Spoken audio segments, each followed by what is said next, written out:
নমস্কার, আমি ডাক্তার দেবাশিস দেবনাথ, কর্ণধার দেবনাথ হসপিটালে আরামবাগ। আজকের বিষয়, যারা গরিব মানুষ তারা জিএনএম নার্সিং পড়তে পারবে কি না। কিছুদিন আগে আমি একটা লিফলেট ছেড়েছিলাম। এই লিফলেটের ওপরে লেখা রয়েছে মাত্র 1 টাকায় জিএনএম নার্সিং পড়ুন। এইটা একটা বিতর্কিত কথা। মাত্র 1 টাকায় জিএনএম নার্সিং পড়ুন। একটা সরকারি জিএনএম নার্সিং 1 টাকায় কি পড়ানো সম্ভব? এই কথাটার ভিতরে অনেকগুলো কথা ঢুকে আছে। সেটা কি? সেটা হচ্ছে যে যারা খুব গরিব, যাদের টাকা পয়সা নেই, হয়তো 1 টাকাই রয়েছে তার কাছে, সে কি জিএনএম পড়তে পারবে? হ্যাঁ, পড়তে পারবে। কীভাবে সেটা সম্ভব?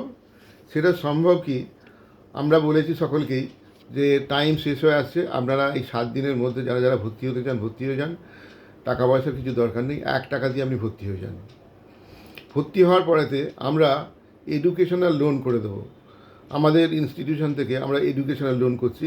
এটা রাজ্য সরকার থেকে হয়, কেন্দ্রীয় সরকার থেকে হয়। কেন্দ্রীয় সরকারের যে লোন রয়েছে সেটা বিদ্যালক্ষ্মী পোর্টাল। এই বিদ্যালক্ষ্মী পোর্টালে খুব সহজেই লোন পাওয়া যায়। আমরা ইতিমধ্যে অনেক ছাত্রই লোন করে দিয়েছি। মোটামুটি 60% ওপর যদি এগ্রিগেট থাকে উচ্চ মাধ্যমিকে, তাহলে লোন খুব সহজেই স্যাংশন হয়ে যায়। এই লোনটা খুব ভালো এডুকেশনাল লোন। বিদ্যালক্ষ্মী পোর্টালে যে লোন, তার গ্যারেন্টার থাকে প্রধানমন্ত্রী নিজে। আর মাত্র 7% ইন্টারেস্ট, তাও সিম্পল, এর কোনো চক্রবৃদ্ধি হয় না। মানে আপনি 4 লক্ষ টাকা লোন ইজিলি পেয়ে যাবেন। 4 লক্ষ টাকা যে লোন নিচ্ছেন, সেই 4 লক্ষ টাকাই আপনাকে ফেরত দিতে হবে। এর কোনো চক্রবৃদ্ধি হবে না। মানে আমরা ব্যবসায়ীরা যেমন কোনো লোন যদি নিই, তাহলে আসল এবং সুদ দুটো যোগ করে তার উপরে ইন্টারেস্ট করতে থাকে। আবার তারপরের মাসে আবার আসল আর সুদ দুটোকে যোগ করে যেমন ইন্টারেস্ট করছে, এটাকে বলা হয় চক্রবৃদ্ধি। সেটা ক্ষেত্রে এই এডুকেশনাল লোনের ক্ষেত্রে কিন্তু চক্রবৃদ্ধি হয় না। তারপরে পরিশোধ করবেন কি করে? এটা দেওয়া হয় কি, 3টে বছরে তিন থোক টাকা ওরা দেবে ব্যাংক থেকে। প্রথম বছর, দ্বিতীয় বছর, তৃতীয় বছর। ওই টাকায় কেউ হাত দিতে পারবে না। সরাসরি ওই অ্যাকাউন্টের টাকা ট্রাস্টি বোর্ডের অ্যাকাউন্টে ঢুকে যাবে। আর শোধ করতে হবে আপনি পাস করার 1 বছর পর থেকে 10 বছরের মধ্যে আপনাকে এই লোনটা পরিশোধ করতে হবে। প্রথমে 7% করে ইন্টারেস্ট ধরা হয় ঠিকই। যদি আপনি ঠিক টাইমের মধ্যে লোন পরিশোধ করতে পারেন, তাহলে 3% আপনি আবার টাকা ফেরত পেয়ে যাবেন, আপনার অ্যাকাউন্টে ফিরে চলে আসবে। তার মানে দাঁড়াচ্ছে কি, 4% ইন্টারেস্ট আপনার লাগছে। এবং আপনি পরিশোধ যে করবেন, আপনি নিজের মতো করে পরিশোধ করবেন। মনে করেন পরিশোধ করতে আপনি পারছেন না, টাকা পয়সার অভাবের জন্য হোক, যে কোনো কারণে হয়তো পরিশোধ করতে পারছেন না, তাই সেক্ষেত্রেও কিন্তু আপনার বাবা মাকে ব্যাংক কিন্তু বিরক্ত করবে না, ফোন করবে না, আপনার জমি জায়গা বিষয় সম্পত্তি কোনো কিছু টান দেবে না। ওদের সঙ্গে শর্তই একটা, যে আপনি ভালো করে পড়াশোনা করবেন, আপনি চাকরি করবেন, চাকরির টাকা থেকে আপনি নিজের মতো করে পরিশোধ করবেন। এবং এই টাকাটা আপনার, তাও টাকা কেটেও নেবে না। আপনি যে টাকা আপনি উপার্জন করছেন সেই টাকা থেকে যে কেটে নেবে তাও নয়।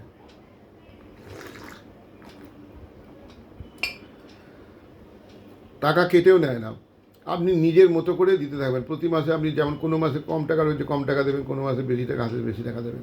এইভাবে আপনি পরিশোধ করবেন। 10 বছর ধরে পরিশোধ, যদি আপনি 10 বছরের মধ্যে যদি পরিশোধ করে দিতে পারেন, তাহলে আপনি 3% আবার ছাড় পাবেন। এটা বিদ্যালক্ষ্মী পোর্টাল। মনে করুন আপনি লোন শোধ করতে পারলেন না কোনো কারণে, মনে করুন অসুস্থ হয়ে পড়েছেন, আপনি পাস করার 2 বছর পরে আপনি অসুস্থ হয়ে পড়েছেন, টাকা পরিশোধ করতে পারছেন না। আপনি শুধু ব্যাংকে একটা চিঠি লিখবেন যে আমি অসুস্থতার জন্য কোনো কাজ করতে পারছি না, আমি লোন পরিশোধ করতে পারবো না। যদি আপনি এটা বলেন, তাহলে ওরা পিএমওতে চিঠি করবে। পিএমও মানে কি? Prime minister office. সেখান থেকে ভর্তুকির টাকা ব্যাংকে চলে আসবে। আপনার ওপর কোনো চাপ নেই, আর বাবা মায়ের ওপরও কোনো চাপ নেই। এই যে টাকাটা চলে আসছে ভর্তুকির টাকা, কারণ হচ্ছে কি, আপনার এই লোনের জন্য গ্যারেন্টার হচ্ছে প্রধানমন্ত্রী নিজে। আর ব্যাংক যে এই ভর্তুকির টাকা পাচ্ছে, তার জন্য প্রধানমন্ত্রী প্রত্যেক বছর কম বেশি 1000 কোটি টাকা স্যাংশন করে থাকে এই ভর্তুকির টাকার জন্য। তাহলে বুঝতেই পারছেন, এটা খুব ভালো একটা লোন। রাজ্য সরকারের লোন রয়েছে সেটা হচ্ছে স্টুডেন্টস ক্রেডিট কার্ড। এতেও লোন হয়, এতেও খুব কম সুদ, চক্রবৃদ্ধি হয় না, এটাও ভালো। আমরা দুটোতেই ট্রাই করব, রাজ্য সরকার এবং কেন্দ্রীয় সরকার, যেটাতে আপনার হয় সেটাতে ভালো। আপনি যদি এই লোনের মাধ্যমে পড়েন আপনার কোনো চাপ হবে না। তার কারণ হচ্ছে কি, আপনি পাস করার পরেতে বেসরকারি জায়গাতে যদি ঢোকেন, চাকরির গ্যারেন্টি 100%। আমি আপনাকে চাকরি দেবো অতি অবশ্যই। যদি কলকাতার মধ্যে পড়েন তাহলে আপনি মোটামুটি 20,000 টাকা প্লাস মাইনাস খাওয়া দাওয়া।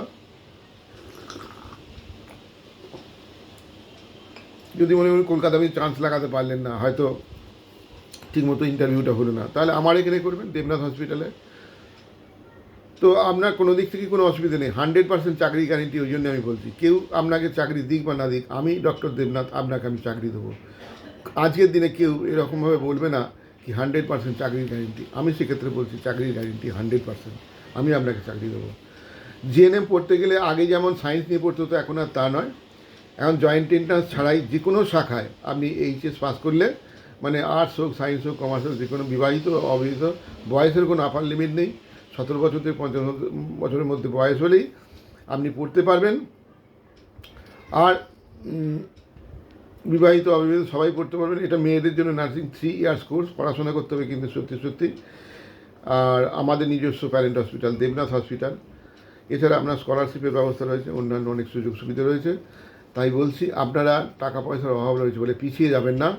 গরিব মানুষদের জন্য সরকার নানা রকম সুযোগ সুবিধা করেছেন। এই এডুকেশন লোন যারা প্রফেশনাল লাইনে পড়াশোনা করছে তাদের জন্য খুব ভালো একটা জিনিস। আমাদের রাজ্যে অতটা হয়তো চল নেই, কিন্তু অন্যান্য রাজ্যেতে যারা প্রফেশনাল লাইনে পড়াশোনা করে তারা এডুকেশন লোন নিয়ে পড়াশোনা করে। তো এইটুকুই আমার বলা ছিল। নমস্কার, ভালো থাকবেন।